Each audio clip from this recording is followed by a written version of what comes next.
Bonjour à tous. Je m'appelle Alex. J'ai 31 ans aujourd'hui, et je suppose qu'on pourrait dire que j'ai porté un lourd bagage émotionnel pendant longtemps. Je n'ai jamais partagé cela avec personne auparavant, mais dernièrement, j'y ai pensé de plus en plus. Je voulais tout exposer ici parce que, sincèrement, j'ai besoin d'entendre le point de vue d'une autre personne. Je suis désolée si c'est long, je sens simplement que tous les détails sont importants. En grandissant, mes grands-parents étaient incroyables. Chaque année à mon anniversaire, ils m'envoyaient une carte remplie d'argent liquide, entre 500 et 1000 $. Pour un enfant, c'était une somme d'argent qui changeait la vie. Je rêvais de l'épargner, peut-être d'acheter une voiture un jour, ou simplement d'avoir un petit pécule pour le futur. Mais il y avait un problème, ma mère, Rebecca. Rebecca n'était pas le genre de mère sévère mais affectueuse moyenne. Elle avait une façon de faire en sorte que tout tourne autour de ses besoins et de ses problèmes. Chaque année, dès que je recevais l'argent de mon anniversaire, elle trouvait une excuse pour me le prendre. La première fois, j'avais environ 8 ans. Elle m'a dit, « Alex, nous sommes à court d'argent ce mois-ci, et j'ai besoin d'utiliser ça pour payer la facture d'électricité. » Je me souviens avoir ressenti une pointe de culpabilité, comme si j'étais un mauvais enfant si je n'aidais pas. Bien sûr, j'ai dit oui. Mais en grandissant, les excuses ont commencé à ressembler moins à de vraies urgences et plus à, des mensonges. Une année, quand j'avais peut-être 10 ans, elle m'a dit que l'argent serait destiné à l'achat de nourriture. Quelques semaines plus tard, je l'ai vue rentrer à la maison avec une nouvelle paire de boucles d'oreilles et un parfum coûteux. Je n'ai rien dit. J'étais un enfant, et je ne savais vraiment pas comment le traiter, mais je me suis rendu compte. Puis il y avait ma petite sœur, Sarah.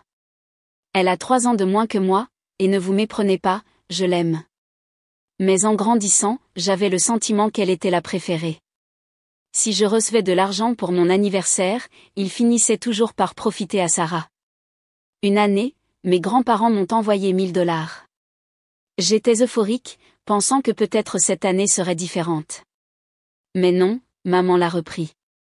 Une semaine plus tard, Sarah avait un magnifique jeu dans la cour arrière, avec des balançoires, un toboggan et un petit fort.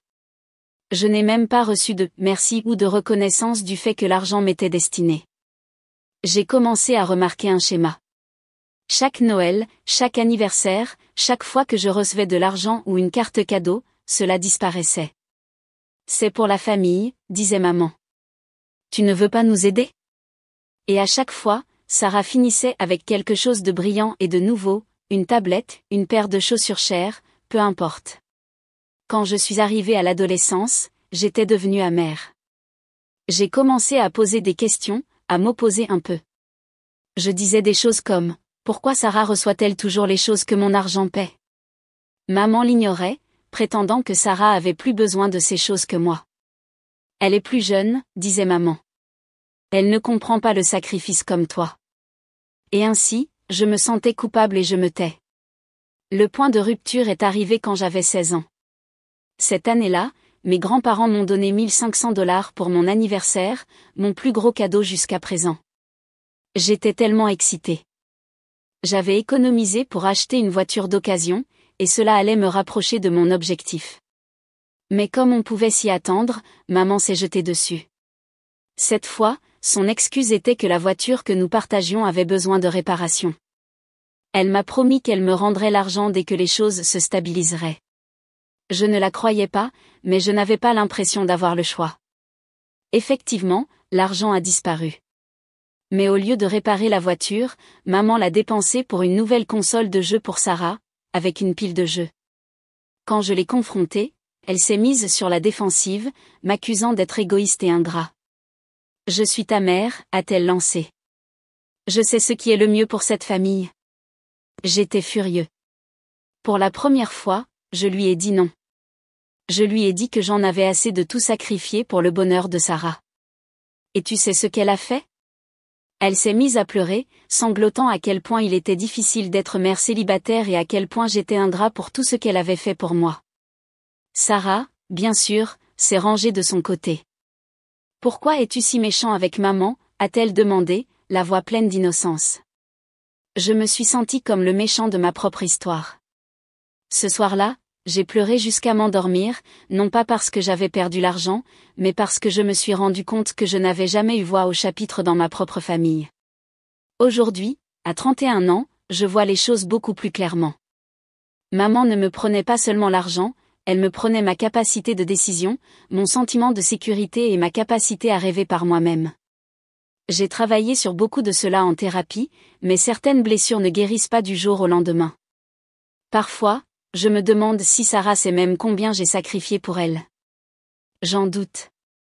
À ce jour, elle est toujours proche de maman. Elles sont comme deux gouttes d'eau, publiant toujours des selfies ensemble sur les réseaux sociaux, faisant du shopping et s'étiquetant mutuellement sur des mèmes sur #objectifs de Madreija. Pendant ce temps, j'ai gardé mes distances. Ce n'est pas que je ne les aime pas, je les aime. Mais j'ai appris qu'aimer quelqu'un ne signifie pas que vous devez vous laisser marcher sur les pieds. Enfin, voici mon histoire, ou du moins le début. Si vous êtes arrivé jusqu'ici, merci de m'avoir écouté. J'aimerais beaucoup entendre vos opinions. Certains d'entre vous ont-ils vécu quelque chose de similaire? Comment guérit-on d'une telle chose? Mon 17e anniversaire était censé être un tournant. Mes grands-parents, qu'ils soient bénis, avaient toujours été généreux, et cette année n'a pas été différente. Lorsque j'ai ouvert leur carte, j'ai trouvé 2 billets de $1000 neufs à l'intérieur. Je me souviens de la vague d'émotions. Je savais déjà ce que je voulais faire avec. Pendant des années, j'avais rêvé d'avoir un bon ordinateur portable, non seulement pour m'amuser, mais aussi pour l'école. Je réussissais bien dans mes cours, et avoir quelque chose de fiable aurait tout rendu plus facile. Je n'ai même pas pu garder l'argent pendant 24 heures. Maman a attaqué rapidement, utilisant cette fois sa phrase habituelle sur les urgences familiales et comment nous étions tous ensemble dans ça. Elle m'a dit que le paiement de l'assurance automobile était échu, et que si je ne lui donnais pas l'argent, nous perdrions la voiture. Tu veux qu'on se retrouve sans moyen de se déplacer, a-t-elle dit, me regardant fixement comme si j'étais une sorte de monstre égoïste. J'ai essayé de résister, mais c'était inutile. Elle savait exactement comment me faire culpabiliser, mentionnant combien elle avait sacrifié en tant que mère célibataire et combien je lui devais tout ce qu'elle avait fait. À contre-cœur, je le lui ai donné. Je me suis détestée pour ça. Cependant, le mois suivant, je me suis rendu compte de la profondeur de la trahison. Sarah est entrée dans la maison avec une nouvelle tablette dernier cri. Elle n'arrêtait pas de parler d'elle, comment elle avait les meilleures spécifications, les caractéristiques les plus géniales et tous les accessoires qu'elle pouvait souhaiter. Je lui ai demandé d'où elle avait tiré l'argent pour elle, et elle a dit, sans se soucier, maman me l'a acheté. Elle a dit que parfois, je mérite de belles choses. Elle m'a même montré le reçu, et c'était clair comme de l'eau de roche, $1500. Mais $1500. J'ai explosé. Cette fois, je n'ai pas pu contenir ma colère. J'ai confronté maman la même dans la cuisine, en criant plus fort que je ne l'avais jamais osé. Comment as-tu pu me faire ça? Tu m'as menti. Tu as dit que l'argent était pour la voiture. Elle n'a même pas bronché. Au lieu de cela, elle a roulé des yeux et m'a dit de me calmer. Sarah en avait besoin, a-t-elle dit, naturellement, comme si cela justifiait tout. Tu es presque adulte, Alex. Tu dois apprendre à laisser passer les choses. Je suis sorti furieux de la maison ce jour-là et je ne suis pas rentré avant tard dans la nuit. J'ai marché sans but, essayant de traiter ce qui venait de se passer. Je savais que les choses n'étaient pas justes dans notre famille, mais cela ressemblait à une gifle au visage. Il ne s'agissait plus seulement de l'argent, il s'agissait du respect, ou de son absence totale. Je me suis senti invisible, comme si mes besoins et mes rêves n'avaient aucune importance. Ce soir-là, je suis resté éveillé dans mon lit, l'esprit bouillonnant. J'ai commencé à penser à des moyens de me protéger, à des moyens de m'assurer que cela ne se reproduirait plus jamais. Il s'est avéré que je n'étais pas le seul à remarquer les fissures dans la dynamique de notre famille. Mes grands-parents, qui avaient toujours été si généreux, ont commencé à s'en rendre compte.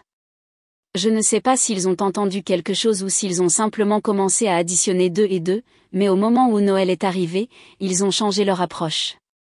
Au lieu de donner de l'argent à ma mère pour qu'elle me le remette, ils m'ont donné mon cadeau directement. Au début, cela s'est senti comme une petite victoire. Enfin, j'avais un certain contrôle. Mais cela a aussi créé beaucoup de tensions. Maman détestait ça. Elle n'a rien dit directement à mes grands-parents, mais à la maison, elle a déchaîné sa frustration sur moi. Tu te crois très malin, n'est-ce pas, a-t-elle sifflé un soir après leur départ. Tu sais à quel point c'est gênant pour eux de penser que je ne peux pas gérer les choses? Ils me sapent le moral dans ma propre maison. Je voulais faire remarquer qu'elle se l'était fait elle-même, mais je me suis mordu la langue. Résister ne finissait jamais bien. Cette année-là, mes grands-parents m'ont donné une carte de débit prépayée de $1000, chargée et prête à être utilisée comme je le souhaitais. C'était la première fois que je sentais que j'avais une véritable autonomie. Je n'en ai rien dit à maman. Au lieu de cela, j'ai caché la carte dans une boîte à chaussures sous mon lit, enveloppée dans une vieille paire de chaussettes. J'étais déterminée à ne pas la laisser lui mettre la main dessus. Pour la première fois, j'ai senti que j'avais un peu de contrôle sur ma propre vie. Mais, bien sûr, rien ne restait caché longtemps dans notre maison. Quelques semaines plus tard, je suis rentrée de l'école et j'ai trouvé ma chambre complètement en désordre, les tiroirs sortis, les vêtements éparpillés partout. On aurait dit qu'une tornade avait frappé. Mon estomac s'est noué lorsque je me suis rendu compte de ce qui s'était passé. Maman était debout à la porte, la carte prépayée à la main. « Tu pourrais m'expliquer ça ?» a-t-elle demandé, la voix dégoulinant de fausses préoccupations. J'étais livide. « Tu as fouillé mes affaires ?» ai-je crié. « C'est à moi. Grand-mère et grand-père me l'ont donné à moi, pas à toi. » Elle n'a même pas essayé de le nier. Au lieu de cela, elle s'est lancée dans une diatribe sur le fait qu'elle avait tout le droit de savoir ce qui se passait dans sa maison. « Je suis ta mère, Alex », a-t-elle dit. « Rien dans cette maison n'est un secret pour moi. Et en plus, tu es trop jeune pour gérer ce genre d'argent de manière responsable. » Avant que je puisse l'arrêter, elle s'est rangé la carte dans la poche et s'est éloignée. Je me suis sentie complètement défait. Ce n'était pas seulement l'argent, c'était le principe. Je ne pouvais même pas avoir quelque chose d'aussi simple qu'un cadeau sans qu'elle me le prenne. Ce soir-là, j'ai appelé mes grands-parents et je leur ai tout raconté. Je tremblais en parlant, attendant presque qu'ils m'ignorent ou me disent de respecter ma mère. Mais ils ne l'ont pas fait. Au lieu de cela, ils étaient furieux. Pour la première fois, ils ont semblé comprendre à quel point les choses s'étaient mal passées. Quelques jours plus tard, ils se sont présentés chez nous sans prévenir. Je n'oublierai jamais l'expression du visage de maman lorsqu'elle a ouvert la porte et les a vus debout là. Ma grand-mère n'a pas perdu de temps. « Nous devons parler » a-t-elle dit, passant à côté de maman et se dirigeant directement vers le salon. Grand-père l'a suivi, portant une pile de papiers qui se sont avérés être un registre détaillé de chaque cadeau qu'il m'avait fait. « Nous voulons savoir où est passé tout cet argent » a-t-elle dit, d'une voix calme mais ferme. Maman a essayé de le dissimuler, riant nerveusement et disant qu'il devait se tromper. Mais mes grands-parents ne l'ont pas cru. Ils ont tout exposé, comment l'argent était censé être pour moi, comment ils ont remarqué un schéma de disparition, comment ils en avaient assez des excuses. Pour la première fois, maman était acculée. Elle a bégayé, essayant de trouver une justification, mais rien de ce qu'elle a dit n'avait de sens. La confrontation s'est terminée par mes grands-parents qui lui ont dit qu'à partir de maintenant, ils géreraient tout directement avec moi. Ils se sont même proposé d'ouvrir un petit compte d'épargne à mon nom, auquel maman n'aurait pas accès. J'ai senti un rayon d'espoir, comme si les choses allaient enfin changer. Mais au fond, je savais que maman ne laisserait pas passer ça. Et j'avais raison. Les semaines qui ont suivi ont été tendues, c'est le moins qu'on puisse dire. Maman a commencé à me traiter comme un traître, me parlant à peine à moins que ce ne soit pour me réprimander pour quelque chose de trivial. Sarah, comme toujours, était de son côté, agissant comme si j'avais fait quelque chose d'impardonnable en me défendant. C'était épuisant de vivre dans une maison où je me sentais constamment comme l'ennemi. Mais, pour la première fois de ma vie, j'ai aussi senti que j'avais des alliés. Mes grands-parents me soutenaient, et cela a fait toute la différence. Lorsque j'ai eu 18 ans et que j'ai commencé à faire des projets pour l'université, j'ai senti que j'étais au bord d'un nouveau chapitre. J'avais toujours rêvé de quitter la maison, de créer une vie où je pourrais enfin respirer sans sentir le poids du chaos de ma famille me peser dessus.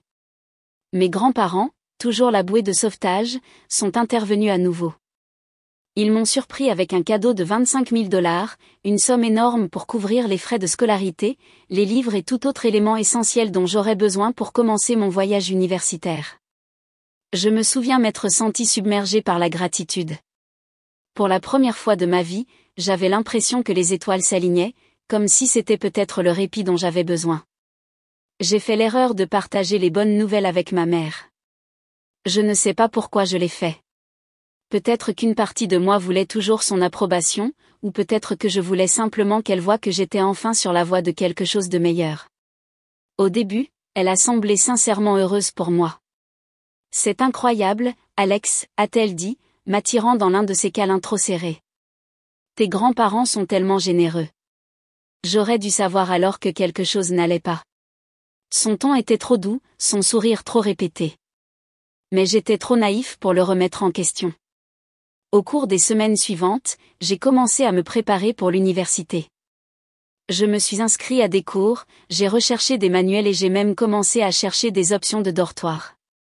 J'étais tellement concentré à mettre tout en ordre qu'au début, je n'ai rien remarqué d'étrange. Mais les petites choses ont commencé à s'accumuler. Un soir, j'ai entendu maman au téléphone avec le professeur de danse de Sarah. Elle parlait d'une opportunité unique dans une vie et de sa joie de voir Sarah vivre cette expérience. Je n'y ai pas pensé beaucoup à ce moment-là, l'obsession de Sarah pour la danse avait toujours été le projet préféré de maman. Mais quelque chose dans son ton semblait mauvais, presque nerveux. Quelques jours plus tard, j'ai reçu un appel du bureau financier de l'université. Il faisait un suivi parce que mon acompte sur les frais de scolarité n'avait pas été effectué. J'étais confus. Il doit y avoir une erreur, leur ai-je dit. L'argent est là. Je m'en occuperai.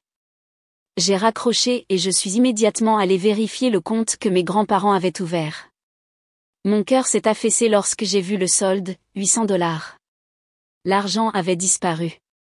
La panique s'est emparée de moi. J'ai eu des nausées en essayant de reconstituer ce qui aurait pu se passer. Je connaissais la réponse avant même de demander, mais j'ai confronté maman quand même. Elle était dans la cuisine, en train de faire défiler son téléphone comme si de rien n'était. Où est l'argent, lui ai-je demandé, levant mon téléphone pour lui montrer le compte vide.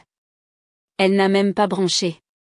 De quoi parles-tu, a-t-elle dit, d'une voix contrariée et calme. Je ne me suis pas dégonflée. L'argent pour l'université. Les 25 000 $ que grand-mère et grand-père m'ont donnés. Il a disparu. Que as-tu fait avec? Son expression a changé, ne serait-ce qu'une seconde, en quelque chose qui ressemblait à de la culpabilité. Mais ensuite, elle s'est remise, mettant ce masque familier d'indignation justifiée. Je l'ai utilisé pour Sarah, a-t-elle dit, comme si c'était la chose la plus évidente au monde. Elle a été acceptée dans cette école de danse d'été d'élite, Alex. C'est une excellente occasion pour elle. Tu devrais être heureux pour ta sœur. Je n'arrivais pas à croire ce que j'entendais. Tu as dépensé mon argent pour l'université, dans une école de danse? Tu plaisantes? Comment as-tu pu faire ça? Elle a roulé des yeux, clairement contrariée que je ne l'applaudis pas immédiatement pour sa décision. Ne sois pas si dramatique, a-t-elle dit. Tu obtiendras des bourses, ou nous trouverons une solution. Sarah avait plus besoin de ça que toi. Elle a un vrai talent, Alex. Cela pourrait être sa grande chance. J'ai perdu mon sang-froid. Des années de ressentiment, de frustration et de trahison ont éclaté à la fois. J'en ai tellement assez de ça, ai-je crié. Tout tourne toujours autour de Sarah. Chaque anniversaire, chaque fête, chaque maudit dollar que j'ai eu, tu l'as pris et tu le lui as donné. Est-ce que je compte pour toi? Elle n'a même pas essayé de le nier. Au lieu de cela, elle a retourné la situation, comme elle le faisait toujours. Tu es tellement égoïste, a-t-elle dit, hochant la tête avec déception. J'ai tout fait pour cette famille, Alex, tout. Et c'est comme ça que tu me le rends? En faisant une crise de colère parce que j'ai aidé ta sœur? Ça a été la goutte d'eau pour moi. Je ne pouvais plus le supporter. Je suis sorti furieux de la maison, claquant la porte derrière moi, et j'ai marché sans but dans le quartier. Mon esprit était accéléré, un mélange de colère, de tristesse et d'incrédulité. Comment a-t-elle pu me faire ça? Comment a-t-elle pu justifier quelque chose d'aussi ouvertement incorrect? J'avais toujours su que maman avait une façon de prioriser Sarah par rapport à moi, mais cela ressemblait à un nouveau minimum. Le lendemain, j'ai appelé mes grands-parents et je leur ai tout raconté. Je m'attendais à ce qu'ils soient furieux, et ils l'étaient. Mais pas seulement contre maman. Ils étaient en colère contre eux-mêmes aussi, pour ne pas avoir vu les signes avant. Nous aurions dû mettre en place des contrôles plus stricts, a dit grand-père, la voix chargée de regret. Nous n'avons jamais pensé qu'elle ferait quelque chose comme ça. Ils se sont immédiatement proposés de m'aider à trouver une solution, mais je leur ai dit que je ne voulais plus de leur argent.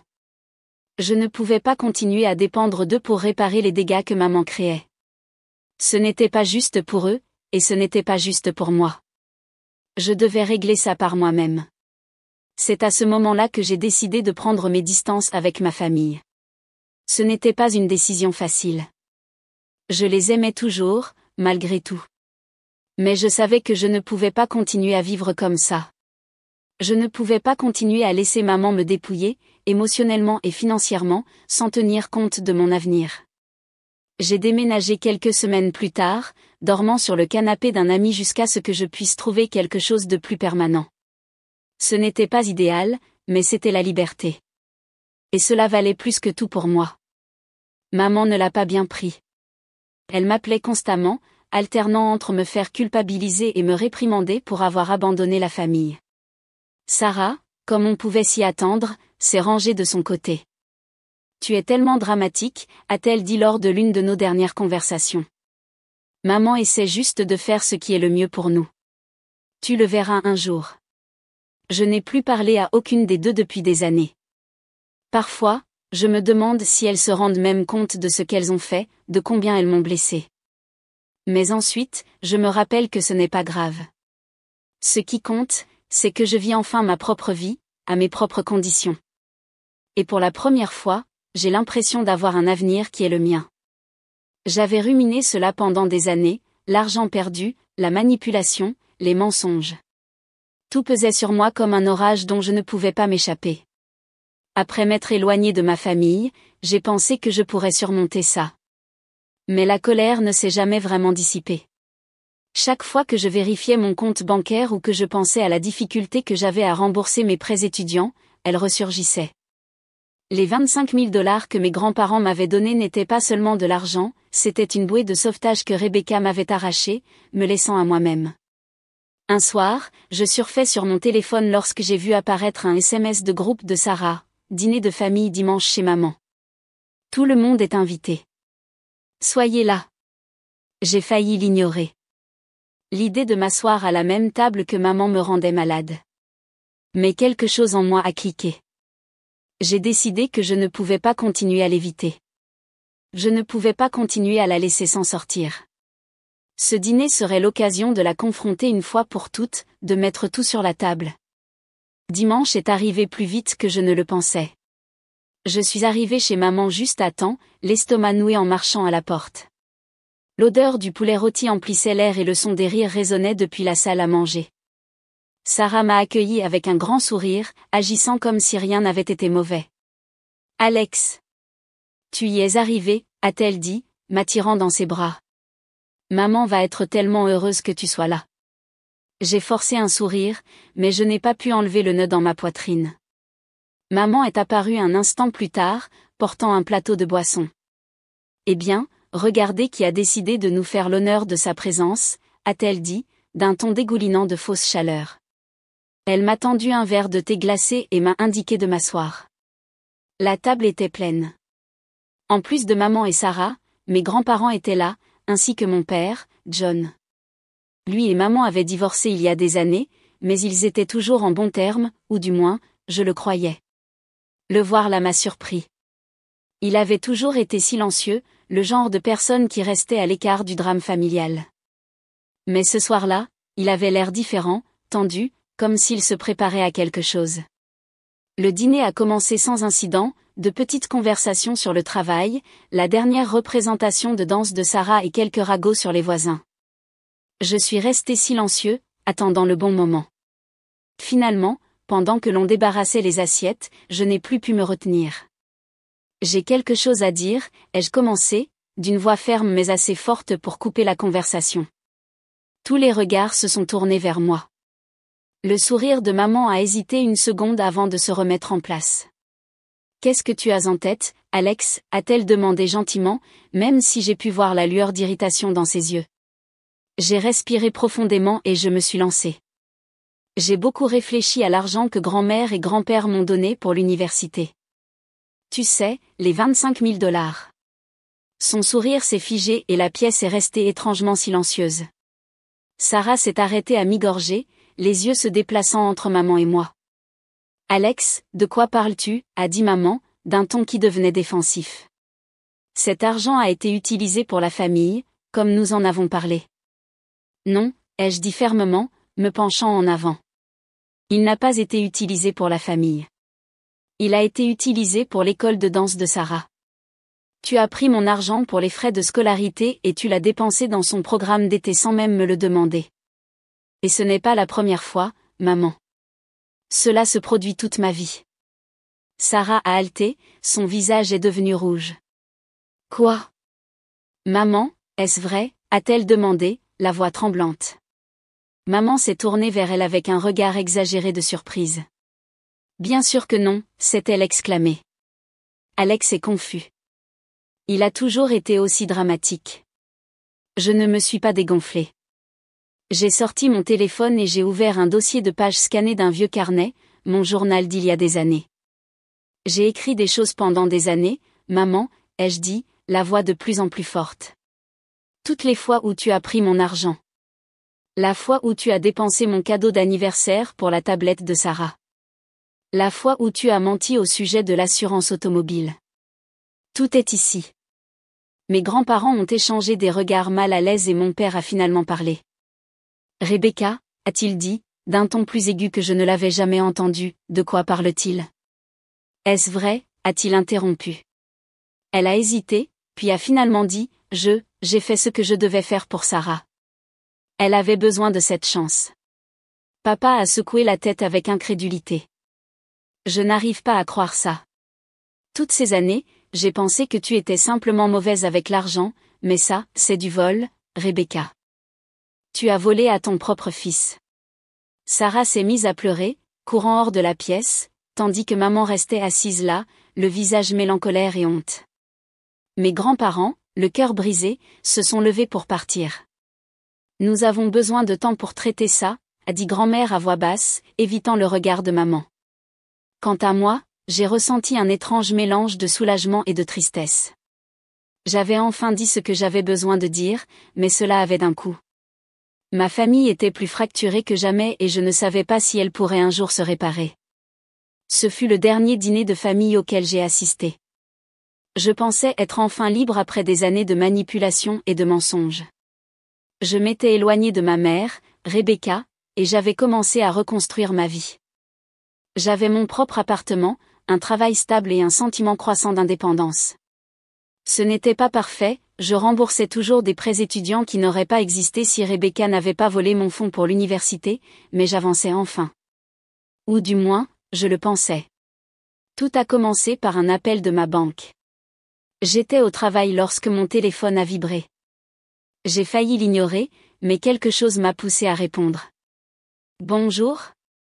C'est bien Alex Carter, a demandé la voix au bout du fil. Oui, c'est Alex, ai-je répondu, immédiatement méfiant. Comment puis-je vous aider? Je suis Laura de la First National Bank, a dit la femme. Nous appelons pour confirmer votre prochain paiement du prêt personnel de 20 000 $ que vous avez demandé l'année dernière. Je suis restée figée. Excusez-moi, quel prêt, ai-je demandé, la voix aiguë. Il y a eu une pause de l'autre côté. Le prêt personnel à votre nom, émis en mars de l'année dernière, a-t-elle dit. Le solde est de 20 000 $ et le prochain paiement est dû la semaine prochaine. Souhaitez-vous que je revoie les détails du compte avec vous? J'ai senti comme si le sol s'était effondré sous mes pieds. Il y a une erreur, ai-je dit fermement. Je n'ai demandé aucun prêt. La femme a hésité. Le prêt est enregistré à votre nom et à votre numéro de sécurité sociale, a-t-elle dit. Si vous pensez qu'il s'agit d'une fraude, vous devrez déposer une réclamation. J'ai raccroché, abasourdi, le cœur battant fort. Je savais exactement qui était derrière tout ça. Il n'y avait aucun doute dans mon esprit, il fallait que ce soit Rebecca. Je suis rentrée chez moi ce soir-là et j'ai vérifié mes dossiers, cherchant quoi que ce soit qui puisse expliquer ce qui s'était passé. Je n'ai rien trouvé. Mon nom, mon numéro de sécurité sociale, mon identité avaient été utilisés à mon insu, et j'étais pris au piège en assumant la responsabilité. Le lendemain matin, j'ai rappelé la banque, déterminée à obtenir des réponses. Après avoir expliqué la situation à un spécialiste de la fraude, on m'a envoyé des copies des documents du prêt. Lorsque j'ai vu la signature, mes soupçons ont été confirmés. C'était l'écriture de Rebecca, maladroite et précipitée, mais indubitable. Elle avait falsifié mon nom. Je n'arrivais pas à croire l'audace. Ce n'était pas assez qu'elle ait volé mon fonds pour l'université, qu'elle m'ait manipulé pendant des années et m'ait fait culpabiliser pour que je me taise. Maintenant, elle commettait une fraude absolue en mon nom. J'étais furieux. Il ne s'agissait plus seulement d'argent, il s'agissait de tout mon avenir. Si je ne faisais rien, ce prêt ruinerait mon crédit et me hanterait pendant des années. J'ai appelé mon père, John, et je lui ai tout raconté. Il était livide. Elle a franchi la ligne, a-t-il dit. Tu ne peux pas la laisser s'en sortir, Alex. Tu dois prendre des mesures légales. L'idée de poursuivre ma propre mère en justice me rendait malade, mais je savais qu'il avait raison. Je ne pouvais pas la laisser détruire ma vie plus qu'elle ne l'avait déjà fait. Le lendemain, j'ai rencontré une avocate nommée Emily Green. Elle était perspicace, sensée et immédiatement compréhensive envers ma situation. Ce n'est pas seulement de la fraude, a dit Emily après avoir examiné les documents. C'est un vol d'identité. Elle a falsifié votre signature, utilisé votre numéro de sécurité sociale et obtenu un prêt important à votre nom. Nous avons un dossier solide. J'ai ressenti un mélange de soulagement et de crainte lorsque nous avons commencé à présenter les documents nécessaires. Emily m'a aidé à déposer une plainte officielle auprès de la banque, de la police et des agences de crédit. Elle a également intenté une action en justice contre Rebecca, exigeant non seulement le remboursement du prêt, mais aussi des dommages et intérêts pour le stress et les dommages financiers qu'elle m'avait causés. Lorsque Rebecca a reçu la notification de la poursuite, elle m'a appelée furieuse. « Comment as-tu pu me faire ça ?» a-t-elle crié au téléphone. « Je suis ta mère. J'ai fait ce que je devais faire pour soutenir cette famille. »« Tu veux dire que tu m'as volé ?» ai-je répondu. « Tu me voles toute ma vie, et j'en ai assez de te laisser t'en sortir. » Elle s'est mise à pleurer, passant de la colère à la culpabilité en un temps record. « Je n'avais pas le choix, Alex, a-t-elle sangloté. Sarah avait besoin de cet argent pour les frais de sa compétition de danse, et je savais que tu ne comprendrais jamais. J'allais le rembourser. Ces excuses ont fait bouillir mon sang. Tu dis ça depuis des années, maman, ai-je dit froidement. Tu ne le rembourses jamais. Tu prends, et j'en ai assez que tu ruines ma vie. Le procès s'est étalé sur des mois. Rebecca a tout tenté pour éviter ses responsabilités. Elle a affirmé que le prêt avait été un malentendu, qu'elle pensait que je lui avais donné mon autorisation. Mais les preuves étaient accablantes. La banque a confirmé la falsification de la signature, et Emily a même trouvé des images de surveillance de Rebecca visitant l'agence où le prêt avait été approuvé. Au tribunal, les mensonges de Rebecca se sont effondrés sous le poids des preuves. Elle semblait petite et vaincue lorsque le juge a rendu son verdict. Elle a été condamnée à rembourser la totalité des $20 000, ainsi que des amendes et des frais juridiques supplémentaires. Le juge n'a pas mâché ses mots, qualifiant ces actes de trahison flagrante de la confiance et de tentative calculée d'exploiter son propre fils pour un gain personnel. J'aurais dû me sentir victorieux, mais je me suis senti épuisé. La bataille juridique m'avait affecté, émotionnellement et financièrement. Mais cela en valait la peine. Pour la première fois, Rebecca était tenue responsable de ses actes. Elle ne pouvait pas s'en sortir en parlant, elle ne pouvait pas faire culpabiliser ou manipuler qui que ce soit pour qu'il la laisse s'en sortir. Elle devait faire face aux conséquences de ce qu'elle avait fait. Après la clôture de l'affaire, j'ai rompu tous les liens avec Rebecca. Ce n'était pas une décision facile, mais elle était nécessaire. Au début, Elle a appelé et envoyé des textos constamment, implorant le pardon, mais je n'ai pas répondu. Je ne le pouvais pas. Chaque fois que je pensais lui donner une autre chance, je me souvenais des années de mensonges, de l'argent volé, des innombrables promesses rompues. Le pardon semblait impossible. Sarah a également essayé de communiquer. Elle a insisté sur le fait qu'elle ne savait rien du prêt et m'a supplié de ne pas la blâmer pour ce qui s'était passé. Je voulais la croire, mais je ne pouvais pas me débarrasser du sentiment qu'elle avait profité des plans de maman trop de fois pour être complètement innocente. Je lui ai dit que j'avais besoin d'espace et elle a accepté à contre-cœur de me laisser tranquille. Mes grands-parents étaient désemparés lorsqu'ils ont appris le prêt. Ils se sont excusés abondamment, se reprochant d'avoir permis à Rebecca de faire ça pendant si longtemps. Je leur ai assuré que ce n'était pas leur faute, mais j'ai pu voir la culpabilité dans leurs yeux. Ils ont commencé à suivre une thérapie pour traiter leurs sentiments et m'ont encouragé à faire de même.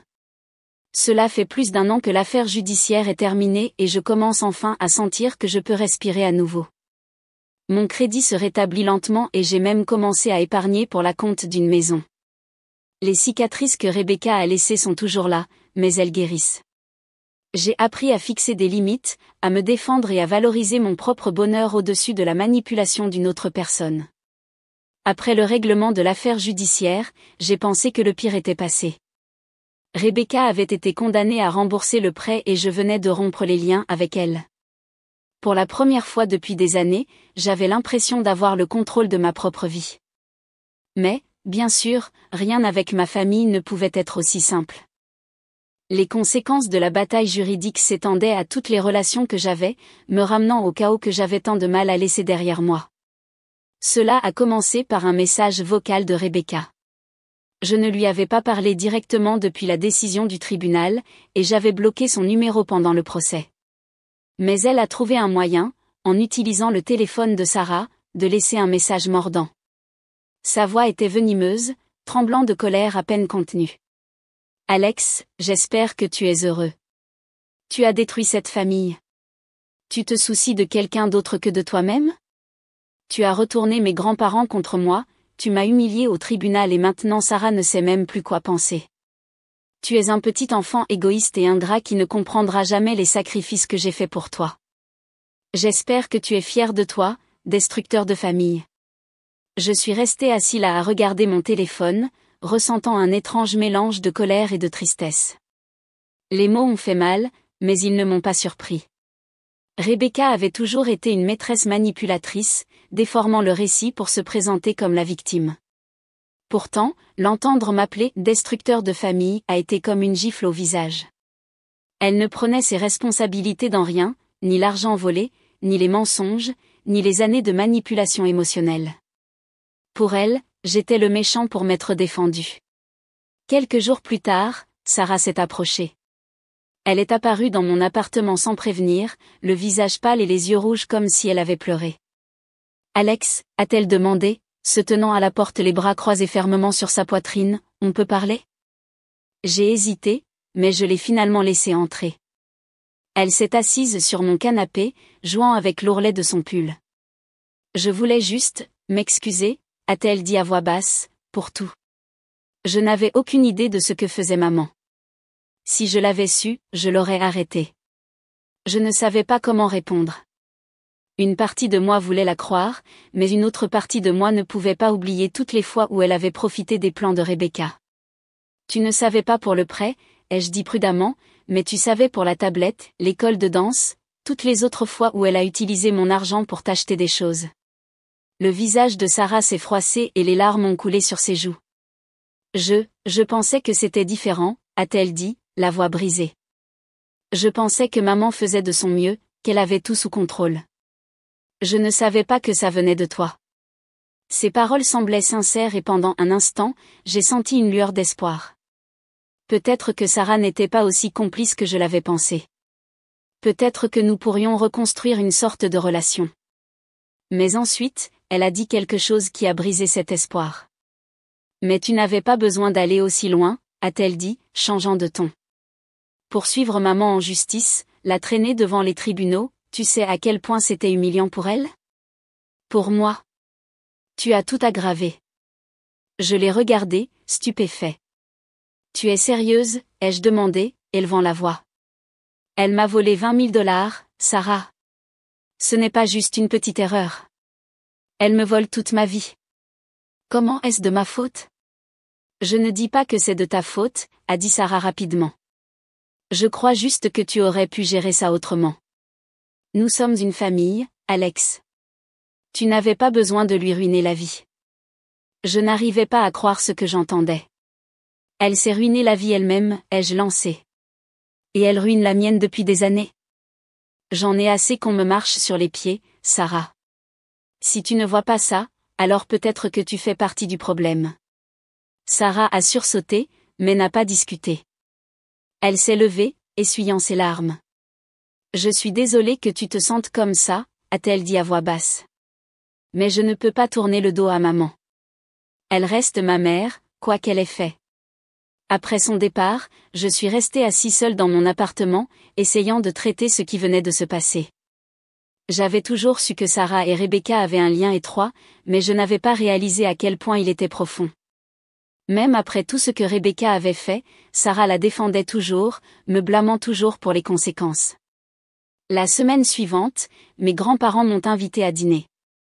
Je ne les avais pas vus depuis la fin du procès, et j'étais nerveux quant à leur réaction. Mais lorsque je suis entrée, ils m'ont accueilli avec de chaleureux câlins et des sourires rassurants. Nous sommes très fiers de toi, Alex, a dit grand-mère, me serrant la main. Tu as fait ce qu'il fallait. Pendant le dîner, nous avons parlé de tout, Rebecca, le prêt, le procès. Pour la première fois, ils se sont ouverts sur des choses que je n'avais jamais connues. Ce n'est pas nouveau, a dit grand-père, secouant la tête. Quand tu étais petit, nous avions l'habitude d'envoyer de l'argent à Rebecca pour t'aider avec tes dépenses, vêtements, fournitures scolaires, ce genre de choses. Mais elle ne l'a jamais utilisé pour toi. Elle avait toujours une excuse, une urgence à laquelle il fallait s'occuper. Grand-mère est intervenue, la voix chargée de regret. Nous pensions que nous aidions, mais en regardant en arrière, nous ne faisions que la rendre dépendante. Elle faisait toujours en sorte que cela semble qu'elle faisait de son mieux, mais maintenant, nous voyons que ce n'était pas vrai. Ces paroles m'ont frappé comme une tonne de briques. J'avais toujours soupçonné que le comportement de Rebecca remontait plus loin que je ne le pensais, mais l'entendre confirmer était tout de même choquant. Il ne s'agissait pas seulement du fonds pour l'université ou du prêt, c'était un schéma de tromperie et d'égoïsme qui avait défini toute mon enfance. À la fin de la soirée, grand-père m'a pris à part.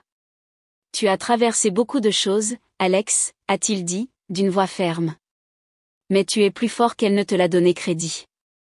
Ne la laisse pas te tirer vers le bas. Tu mérites mieux. Ces paroles sont restées avec moi lorsque je suis sortie de chez eux et que j'ai marché jusqu'à la maison. Pour la première fois depuis des années, j'ai ressenti une sensation de clôture. Rebecca ne changerait peut-être jamais, et Sarah ne verrait peut-être jamais les choses de mon point de vue. Mais je n'avais plus besoin de sa validation. J'avais ma propre vie à vivre, libre de sa manipulation et de son drame. Bien sûr, Rebecca ne l'a pas vu de cette façon. Elle a continué à répandre des mensonges sur moi à quiconque l'écoutait, se présentant comme la victime d'un enfant vengeur qui avait détruit la famille. Mais je m'en fichais. Je connaissais la vérité, et mes grands-parents aussi. C'était suffisant pour moi. Après des années de chaos, de manipulation et de trahison, j'ai finalement atteint mon point de rupture. Les conséquences du procès avaient douloureusement montré que Rebecca ne changerait jamais. Son message vocal m'appelant « destructeur de famille » s'est répété dans ma tête pendant des semaines, mais pas parce que je le croyais. Je savais que c'était sa façon de détourner la culpabilité. Ce qui me hantait, c'était de réaliser que je l'avais laissé contrôler ma vie trop longtemps. Je ne pouvais pas défaire le passé, mais je pouvais choisir comment aller de l'avant. Et pour la première fois, j'ai décidé de me mettre moi-même en premier. Cela a commencé par la thérapie. Mes grands-parents l'ont suggéré lors d'un de nos dîners, et au début, je me suis résistée. Je pensais que la thérapie était pour les personnes qui ne pouvaient pas gérer leurs problèmes, et moi, j'avais géré les miens, non? Mais la vérité, c'est que je ne gérais rien. J'étais en colère tout le temps, criant sur mes amis et mes collègues pour les choses les plus insignifiantes. J'avais du mal à dormir, et quand je dormais, je me réveillais au milieu de la nuit, répétant de vieilles disputes avec Rebecca. Mon esprit était pris au piège dans un cycle de ressentiment et de regret. Ma première séance avec le docteur Morgan a été mal à l'aise. Je ne savais pas par où commencer, alors j'ai divagué sur le prêt, le procès et les années d'argent volées. Elle a écouté patiemment, prenant des notes pendant que je me défoulais. Lorsque j'ai finalement cessé de parler, elle a posé une simple question qui m'a pris de court. « Que veux-tu pour toi, Alex ?» Je ne savais pas comment répondre. Toute ma vie avait été consacrée à survivre à la manipulation de Rebecca, essayant de protéger ce qui me restait d'elle. Je ne m'étais jamais arrêtée pour penser à ce que je voulais vraiment. Le docteur Morgan a souri gentiment lorsque j'ai admis cela. « C'est bon, a-t-elle dit. Nous allons résoudre ça ensemble. » La thérapie est devenue une bouée de sauvetage. Au cours des mois suivants, j'ai déballé des années de douleur et de ressentiment, approfondissant les façons dont le comportement de Rebecca m'avait façonné. Je me suis rendu compte que sa manipulation m'avait laissé avec un sentiment constant de culpabilité, comme si je ne méritais pas de me défendre ou de dire non. Le docteur Morgan m'a aidé à voir que je n'étais pas responsable des actes de Rebecca, que ses choix étaient uniquement les siens et qu'ils ne me définissaient pas. En même temps, je me suis lancé dans ma carrière. Je travaillais comme chef de projet dans une entreprise de technologie de taille moyenne, mais je m'étais toujours abstenu de relever des défis plus importants. J'avais peur d'échouer, peur de sortir de ma zone de confort. Mais la thérapie m'a donné la confiance nécessaire pour prendre des risques. Lorsque mon patron, Marc, m'a demandé si je serais intéressé à diriger un projet de haut niveau, j'ai hésité un instant avant de dire oui. Le projet a été intense, impliquant une révision complète des systèmes internes de l'entreprise. Cela a nécessité de longues nuits, une planification méticuleuse et une résolution constante de problèmes. Mais pour la première fois depuis des années, je me suis senti vivant.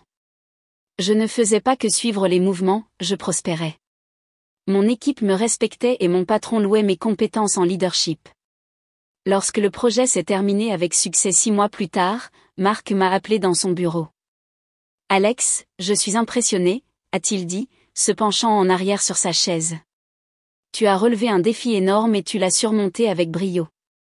Nous avons besoin de plus de gens comme toi dans des rôles de leadership. Que penserais-tu d'une promotion ?» J'étais stupéfait. La promotion est venue avec une augmentation de salaire significative, plus de responsabilités et un siège à la table avec les hauts dirigeants de l'entreprise. J'ai accepté sur le champ, ressentant une vague de fierté que je n'avais pas ressentie depuis des années. Pour la première fois, je construisais un avenir qui était entièrement le mien, libre de l'ombre de Rebecca. La stabilité financière a suivi peu de temps après. Avec la promotion, j'ai finalement pu rembourser la dette persistante avec laquelle Rebecca m'avait chargée. J'ai ouvert un compte d'épargne, j'ai investi dans un régime de retraite et je me suis même offert quelques petits luxes, un nouvel ordinateur portable, un week-end à la montagne et un canapé élégant et moderne pour mon appartement. C'était agréable de profiter des fruits de mon travail sans culpabilité ni peur qu'on me le prenne. En devenant plus fort et plus sûr de moi, j'ai pris une décision difficile, j'ai rompu tout contact avec Rebecca. Pendant des années, je m'étais accroché à l'espoir qu'elle puisse changer, qu'un jour elle s'excuserait et ferait la paix. Mais la thérapie m'a aidé à voir que m'accrocher à cet espoir ne faisait que me blesser. Rebecca n'allait pas changer. Elle ne voyait rien de mal à ce qu'elle avait fait, et elle ne le verrait jamais.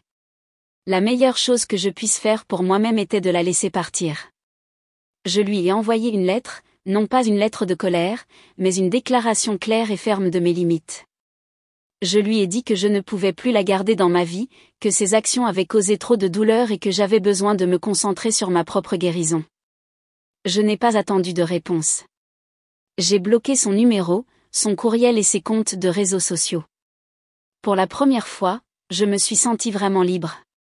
Sarah était une autre histoire. La couper complètement me semblait trop dur, mais je ne pouvais pas ignorer le fait qu'elle s'était rangée du côté de Rebecca pendant le procès. Ses excuses avaient semblé sincères au début, mais sa défense continue des actions de Rebecca a montré clairement qu'elle ne comprenait toujours pas complètement l'ampleur des dommages causés par Rebecca. J'ai décidé de maintenir notre relation distante, polie, mais superficielle. Je répondrai à ses textos et à ses appels lorsque j'en aurai envie, mais je ne ferai pas d'effort pour la voir. Elle ne l'a pas bien pris. Tu m'exclus, a-t-elle dit lors de l'une de nos dernières conversations. Je suis ta sœur, Alex. Je ne mérite pas une seconde chance? Ce n'est pas toi qui as besoin d'une seconde chance, lui ai-je dit. C'est maman.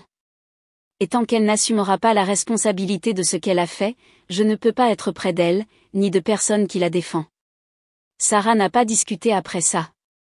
Elle m'envoyait encore des textos de temps en temps, envoyant des nouvelles de sa vie et des photos de ses dernières représentations de danse. Je répondais par un poli « Tu as l'air génial » ou « Je suis content de l'entendre », mais je restais bref. Je n'étais pas prêt à la laisser revenir, et je ne savais pas si je le serais un jour. En repensant à tout cela, j'ai ressenti un mélange de tristesse et de soulagement. Tristesse pour la famille que j'ai perdue, pour les années de manipulation et de trahison qui auraient pu être évitées si Rebecca avait été une personne différente. Mais soulagement d'être enfin libérée, de ne plus être définie par ses choix ou ses mensonges. La thérapie m'a appris que la guérison ne consiste pas à oublier, il s'agit d'accepter ce qui s'est passé et de choisir d'aller de l'avant. Et c'est exactement ce que je fais. Je me concentre sur ma carrière, je construis un avenir dont je peux être fière et je m'entoure de personnes qui se soucient vraiment de moi. Je ne sais pas ce que l'avenir me réserve, mais pour la première fois, j'ai hâte de le découvrir. Il s'était écoulé plus d'1 an depuis que j'avais rompu les liens avec Rebecca et réduit au minimum le contact avec Sarah. Pendant ce temps, ma vie a changé de façon que je n'aurais jamais cru possible. La thérapie m'a aidé à traiter des années de colère et de ressentiment, et ma carrière était florissante. J'avais enfin le contrôle de ma propre vie. Pourtant, une partie de moi ne pouvait pas se débarrasser de la tristesse persistante pour Sarah. Nous avons grandi ensemble, après tout. Et même si Rebecca avait orchestré la majeure partie du chaos, Sarah en avait fait partie, sciemment ou non. Sarah et moi parlions à peine. Je l'avais tenue à distance depuis le procès, répondant à ses textos par des réponses polies et superficielles et évitant toute conversation profonde. Ce n'était pas seulement qu'elle avait défendu Rebecca pendant le procès, c'était le sentiment qu'elle ne comprenait toujours pas complètement l'ampleur des dommages causés par Rebecca. Malgré toutes ces excuses, une partie de Sarah semblait encore penser que j'avais réagi de manière excessive, que j'aurais dû gérer les choses différemment. Puis, un jour, de nulle part, j'ai reçu une lettre d'elle. Une vraie lettre, écrite à la main, livrée à mon appartement dans une enveloppe avec son écriture soignée et bouclée sur le devant. J'ai hésité avant de l'ouvrir. Une partie de moi ne voulait pas la lire, ne voulait pas la laisser revenir dans ma vie après tout ce qui s'était passé. Mais la curiosité a gagné, et je me suis assis à la table de ma cuisine pour la lire. « Cher Alex », commençait-elle. Je pense à écrire cette lettre depuis longtemps, mais je ne savais pas si tu voulais même avoir de mes nouvelles. Je sais que je t'ai blessé et je sais que je t'ai déçu. J'espère seulement que tu me donneras l'occasion de m'expliquer. Ces paroles étaient brutes et vulnérables d'une manière que je n'attendais pas. Elle a écrit sur la façon dont elle avait passé la dernière année à réfléchir à notre enfance, comment elle avait elle-même commencé une thérapie et commençait à voir les choses sous un nouveau jour. Je pensais que maman faisait de son mieux, a-t-elle écrit, mais maintenant, je réalise que son mieux était à tes dépens. Elle t'a dépouillé pour me donner à moi, et je l'ai laissé faire. J'étais trop jeune pour comprendre ça à l'époque, mais ça ne l'excuse pas. J'ai profité de tes sacrifices, Alex, et je suis profondément désolée. J'ai dû faire une pause après avoir lu ça. Voir ces mots en noir et blanc m'a frappé plus fort que je ne m'y attendais. Pendant des années, j'ai senti que je criais dans le vide, essayant de faire comprendre à Sarah combien j'avais renoncé pendant qu'elle récoltait les récompenses. Et maintenant, enfin, elle le reconnaissait. La lettre continuait. Sarah a admis qu'elle avait défendu Rebecca pendant le procès parce qu'elle avait peur de perdre sa relation avec maman, peur d'affronter la vérité sur ce qui s'était réellement passé. Mais plus j'y pense, a-t-elle écrit, plus je réalise que tu avais raison de te défendre. Tu mérites mieux, et je ne t'ai pas soutenu comme j'aurais dû le faire. Je veux faire mieux, Alex. Je sais que je ne mérite pas ton pardon, mais j'espère que tu me donneras l'occasion de le gagner. Lorsque j'ai terminé la lettre, je ne savais pas quoi ressentir. Une partie de moi était en colère parce qu'il avait fallu autant de temps à Sarah pour comprendre ce que j'avais traversé, en colère parce qu'elle avait pris le parti de Rebecca pendant si longtemps. Mais une autre partie de moi a ressenti une lueur d'espoir. Peut-être que c'était le premier pas pour réparer notre relation. Je suis resté assis sur la lettre pendant une semaine, la relisant plusieurs fois et la faisant tourner dans ma tête. Je l'ai mentionné lors de ma prochaine séance de thérapie, ne sachant pas comment procéder. Il semble qu'elle essaie sincèrement de faire la paix, a dit le docteur Morgan après que je lui ai lu des extraits de la lettre. Mais il est bon de prendre les choses avec calme. Tu n'as pas besoin de la laisser revenir dans ta vie d'un coup. Tu peux fixer des limites et voir comment elle réagit. Suivant les conseils du docteur Morgan, j'ai décidé de répondre. Ce n'était pas facile de mettre mes sentiments par écrit, ça ne l'a jamais été, mais je voulais être honnête. J'ai dit à Sarah que j'appréciais sa lettre et que je pouvais voir qu'elle essayait de réparer les choses. Mais je lui ai aussi dit que je n'étais pas prêt à revenir à une relation étroite pour le moment. J'ai besoin de temps, ai-je écrit, et j'ai besoin de voir que ce ne sont pas que des paroles. Si tu prends au sérieux le fait de réparer les choses, je suis prêt à essayer. Mais ça doit se faire à mes conditions.